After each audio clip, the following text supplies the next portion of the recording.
मोतीपुर गांव में चंदू नाम का आदमी रहा करता था। वो अपनी पत्नी मीना के साथ खुशी से जीवन बिताया करता था। एक बार जब धान की रोपाई चल रही थी, सभी तैयार होकर खेतों की तरफ जाने लगे। मैं जा रहा हूँ खेत पर, तुम बाद में आ जाना खाना लेके, और भाग्यवान जरा लस्सी भी लेती आना थोड़ा सा। ठीक है, आप जाइए, मैं ले आऊंगी।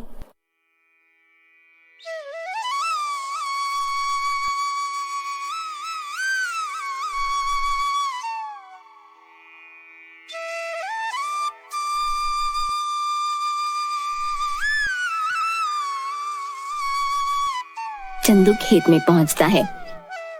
थोड़ी देर काम करता है, तभी खेतों की मेड़ों पर दो आदमी चल रहे होते हैं। उनमें से एक आदमी छाता लेकर चल रहा होता है। जमींदार करोड़ीमल और उनका मुंशी बाबूलाल। साहब, यह है चंदू, सुना है इसकी फसल बहुत अच्छी निकलती है। इस बार 8 बोरी चावल के लिए इसे बोल देते हैं।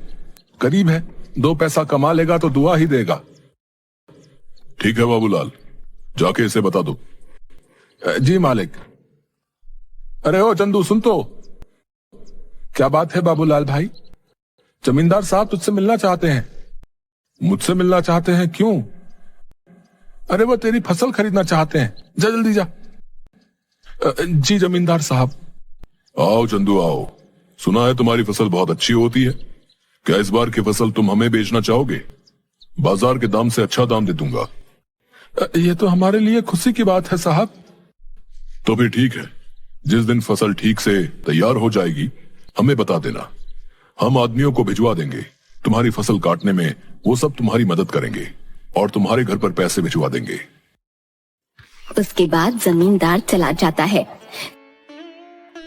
चंदू फिर से खेत में वापस आकर काम करने लगता है। थोड़ी देर बाद मीना वहां आ जाती है। सुनिए जी, आ जाइए, आपके लिए खाना लेकर आई हूँ, और हाँ, साथ में लस्सी भी लाई हूँ। आता हूँ। इसके बाद चंदू मीना के पास पहुँच जाता है। लाओ लाओ, बड़ी भूख लगी है। लीजिए। मीना, जमींदार जी आए थे, जानती हो उन्होंने क्या कहा? क्या कहा? उन्होंने कहा कि वो हमारी इस बार की फसल खरीदना चाहते हैं और बाजार से अच्छे दाम भी देंगे। ये तो बड़ी खुशी की बात है। ये सब माता रानी की कृपा से हुआ है। मैं कहती थी ना, एक दिन सब ठीक हो जाएगा। माता रानी करे ऐसा ही हो। इसके बाद दोनों घर चले जाते हैं।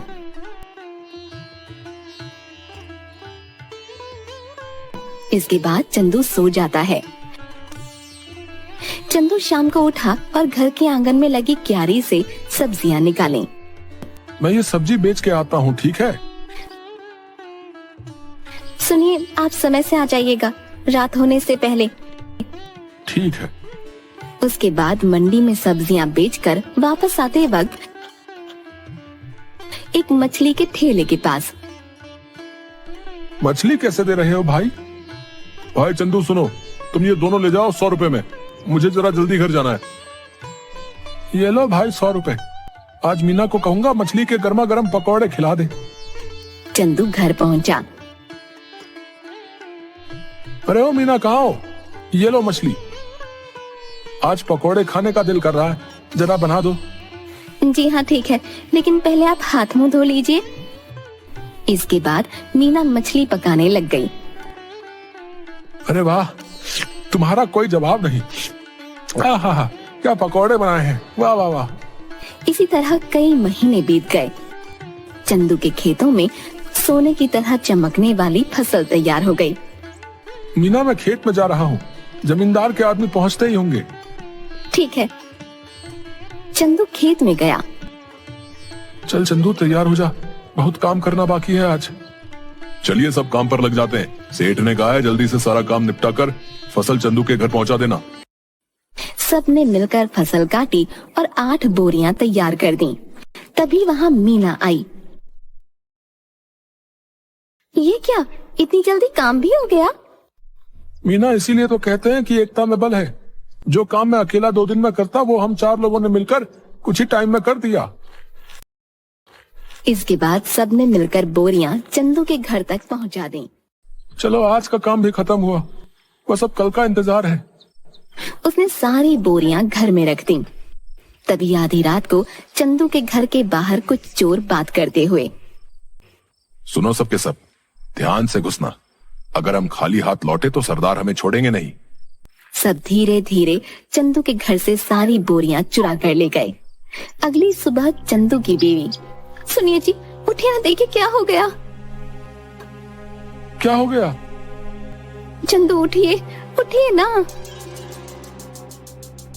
क्या बात है भाग्यवान, ऐसा क्या हो गया जो तुमने सारा घर सर पर उठा लिया है?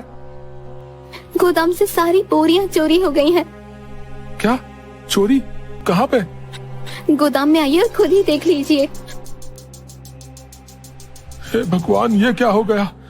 जमींदार जी के आदमी कभी भी आ सकते हैं। माता रानी, मैंने किसी के साथ कुछ बुरा नहीं किया, फिर भी मेरे साथ ही क्यों? चंदू घर की सीढ़ियों पर बैठ जाता है। चंदू की आंखों से आंसू आ रहे थे। तभी वहां जमींदार के आदमी आ गए। अरे भाई चंदू, बोरियां तैयार है ना? नहीं भाई, कल रात को ही किसी ने अनाज की बोरियां चोरी कर ली हैं। यह क्या कह रहे हैं भाई? जमींदार जी कहीं गुस्सा ना हो जाए। तुम तो उनका गुस्सा जानते हो ना। चलो उनसे बात तो करनी ही पड़ेगी। चलो अब। चंदू बाबूलाल के साथ जमींदार के घर गया। क्या चंदू, तुम सब खाली हाथ क्यों आ रहे हो? जमींदार जी, कल रात को हमारे घर में चोरी हो गई। सुबह देखा तो गोदाम से सारी बोरियां गायब हो चुकी थी। कहीं तुमने किसी और को तो बेहतर दाम के चक्कर में नहीं बेच दी? नहीं जमींदार जी, मैं सच कह रहा हूँ। सेठ जी, एक ही गांव में रहना है हम सबने। भला झूठ बोल के कितने दिन बच पाऊंगा? ठीक है, लेकिन अगर मुझे पता चला कि तुमने किसी और को दिया है, तब देखना कि मैं क्या करता हूँ। कुछ दिन तक चंदू और मीना दोनों उदास थे। चंदू सब्जियों को बाजार में बेचता और जो भी कमाता उसे बहुत ध्यान से खर्च करता। चंदू खाना खाने बैठा। सुनिए ना, कितने दिन हो गए हमें इस तरह सब्जियां बेचते हुए, लेकिन हमारा घर मुश्किल से चल पा रहा है। घर के भी हालात ठीक नहीं है। हमारा गुजारा सिर्फ सब्जियां बेचकर नहीं हो सकता। पहले तो अनाज बेचकर हम अच्छे खासे पैसे कमा लेते थे, जिसमें साल भर थोड़ा थोड़ा करके घर चल जाता था। लेकिन अब तो हमें अगली फसल के पक जाने तक इंतजार करना होगा। आप बताइए ना, ऐसे कैसे घर चलेगा? मैं जानता हूँ, लेकिन मैं क्या करूँ, समझ नहीं आ रहा। अचानक चंदू थाली में रखा अचार रोटी के साथ खाने लगता है। अरे भाग्यवान, अचार! क्या अचार? क्या मतलब है? मैं आपको अचार की तरह दिखती हूँ? आप मेरे बारे में ये सब सोचते हैं? नहीं भाग्यवान, मैं तो कह रहा था कि हमारी समस्या का समाधान है ये अचार। कैसे? मेरी बात सुनो ध्यान से। तुम अचार बनाना और मैं अचार लोगों के घर जाके बेचूंगा। पहले हम लोगों को अचार का स्वाद चखाएंगे, उन्हें पसंद आया तो वो खरीद लेंगे। अगर पसंद नहीं आया तो? अरे कैसे नहीं आएगा? मेरी मीना ने जो बनाया है, अंग्रेजी में क्या कहते हैं, फंटास्टिक अचार बनाती हो तुम। है आपने अंग्रेजी कब सीखी? तुम मुझे कम मत समझो। What are you doing? I am very well. देखा? आप तो बड़ी अच्छी अंग्रेजी बोल लेते हैं। दोनों हंसने लगते हैं। इसके बाद मीना अचार बनाने लगी और मीना ने अचार डिब्बों में पैक कर दिया और चंदू चल पड़ा साइकिल लेके।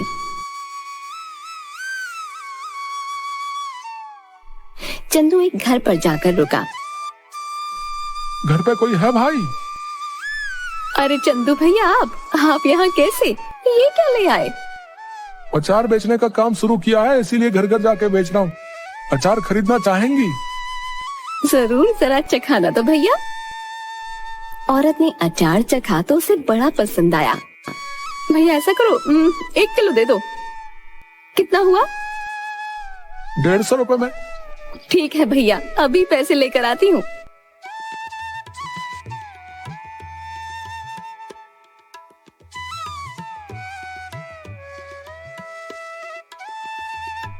चलता हूँ बहन।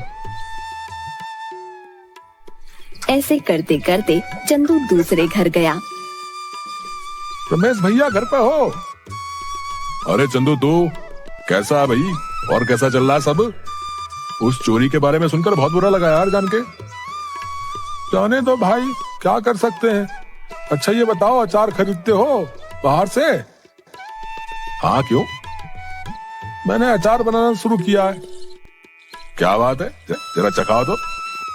चंदू ने उसे थोड़ा सा चखने को दिया। अरे वाह, किसने बनाया? मीना ने।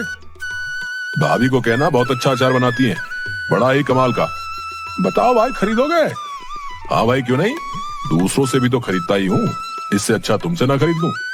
ये बताओ कितने में बेच रहे हो? 150 रुपए किलो।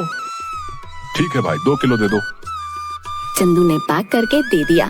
धीरे धीरे उसका सारा अचार बिक गया। चंदू घर पहुंचा। मीना, आप आ गए? कैसा गया आज का दिन? किसी ने खरीदा कुछ अचार? कुछ तो नहीं खरीदा किसी ने। मैंने कहा था ना, मेरा अचार इतना भी खास नहीं है। आपका विचार ही गलत था इसे बेचने का। पूरी बात तो सुन लो। लोगों ने कुछ नहीं, सब कुछ खरीद लिया। देखो जाकर टोकरी में।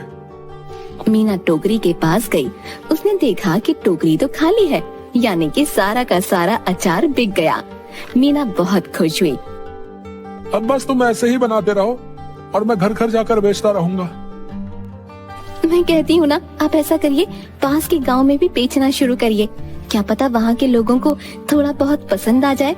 अब हम जितनी जगह जाकर बेचेंगे उतना ही तो हमारा फायदा होगा ना। कल से आप थोड़ा और अधिक अचार लेकर जाना और दूर दूर के गांव तक भी जाना। ठीक कहा तुमने, मैं ऐसा ही करूंगा। कल से तुम ज्यादा से ज्यादा अचार बनाना शुरू करना। आप 1 हफ्ते रुक जाइए। 1 हफ्ते में बहुत सारा अचार बनाकर तैयार कर दूंगी। उसके बाद आप बेचना शुरू कर देना, क्योंकि अचार पकने में भी तो समय लगता है ना। ठीक है, तब तक मैं सब्जियां बेच दिया करूंगा। इससे हमारा घर भी चलेगा और हमें नुकसान भी नहीं होगा। इसके बाद मीना अचार बनाना शुरू कर देती है और कुछ दिनों तक चंदू बाजार में सब्जियां बेचता है। कुछ दिनों में अचार तैयार हो जाता है और चंदू भी बेचना शुरू कर देता है। इस बार चंदू दूर के गांव में जाता है और अचार बेचना शुरू कर देता है। अब धीरे धीरे करके मीना का बनाया हुआ अचार सभी जगह लोकप्रिय हो जाता है। इसके बाद चंदू एक दुकान भी खोल लेता है। अब जो भी ग्राहक आता उसकी दुकान पर ही जाता। एक दिन वहाँ से गुजरते हुए जमींदार जी की नजर चंदू की दुकान पर पड़ी। क्या बात है चंदू, तुम्हारी तो दुकान चल पड़ी। जरा अचार तो चखाना। सुना है तुम्हारी दुकान का अचार सभी को बहुत पसंद आ रहा है। ये तो सबका प्यार है जमींदार साहब। ऐसा करो, हमारे घर पर 60 किलो अचार पहुंचा देना। हमारे यहाँ बहुत बड़ा भंडारा है। 1 हफ्ते में हम तुम्हारे घर पर कुछ लोगों को भेज देंगे रात को, इसलिए तुम सारा सामान तैयार रखना। जी जमींदार साहब।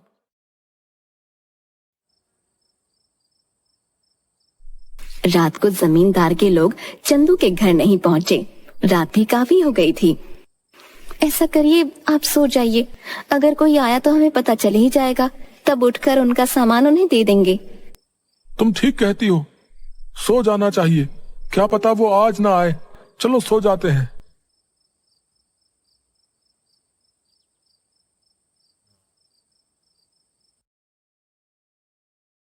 अगले दिन जब चंदू और मीना उठे तो घर में फिर से चोरी हो चुकी थी। इस बार चोरी अचार की हुई थी। सुनिए, घर में फिर से चोरी हो गई है। किसी ने इस बार हमारा रखा हुआ अचार चुरा लिया। चंदू उठा और जाकर अचार जहाँ रखा था वहाँ देखने लगा। मैं जमींदार साहब को बता कर आता हूँ। उन्हें कहीं और से पता चलेगा तो कहीं वो गुस्सा ना हो जाए। ठीक है, आप संभाल लेना सब कुछ इस बार। चंदू जमींदार साहब के घर गया। जमींदार साहब, इस बार फिर से आपके लिए जो हमने अचार तैयार किया था वो चोरी हो गया। ये हमेशा मेरे साथ ही क्यों हो रहा है? मैं तुमसे कुछ भी मंगाता हूँ और वो तुम्हारे घर में चोरी हो जाता है। मुझे लगता है तुम मुझे अपना सामान बेचना ही नहीं चाहते। ठीक है, मैं भी नहीं खरीदूंगा आज के बाद तुम्हारा कोई सामान। जाओ। ऐसी बात नहीं है जमींदार साहब, अब खुद ही सोचिए, मैं आपसे दुश्मनी क्यों मोल लूंगा। आप चिंता मत करिए, मैं आपके लिए दोबारा से 60 किलो का अचार तैयार करता हूँ। ठीक है, अगर इस बार कुछ हुआ तब देख लेना। चंदू अपने घर गया और सोचने लगा कि अब इस चोर को कैसे रोके। इस बार चंदू ने बहुत सारे मटकों को एक जगह पर रखा और चला गया। अचानक आधी रात को आवाज आई। सारे के सारे चोर दर्द से चिल्ला रहे थे। तो तो वहाँ देखा सारे के सारे चोर जमीन में लेटकर चिल्ला रहे थे और अपनी आंखें मल रहे थे। ये क्या कर दिया, कोई बचाओ हमें, पानी पानी दो हमें कोई, अरे हमारी आंखें जल रही हैं। अब आया ना मजा मेरे घर में, जैसे तुम्हें आदत ही पड़ गई है चोरी करने की। क्या मजा आता है तुम्हें ये करके? है इतना दिमाग चोरी में लगाते हो, कुछ और कर लेते ना, अभी तो चैन से अपनी जिंदगी बिता रहे होते। पर नहीं, तुम्हें तो चोरी ही करनी है। लो करो अब चलो बताओ क्यों कर रहे थे चोरी? ये सब हम अपनी मर्जी से नहीं कर रहे थे, हमें सब करने के लिए बाबूलाल ने कहा था। क्या बाबूलाल? भला उसे क्या जरूरत पड़ गई? ये तो मुझे नहीं पता, आप हमें माफ कर दीजिए, अब पुलिस को मत बुलाना बस। ठीक है, नहीं बुलाऊंगा, पर मेरी एक शर्त है, अगर गांव में तुमने दोबारा कभी चोरी की तो मैं बाबूलाल की मदद लेकर तुम्हें पुलिस के हवाले कर दूंगा। ऐसी नौबत नहीं आएगी चंदू भाई, हमें माफ कर दो।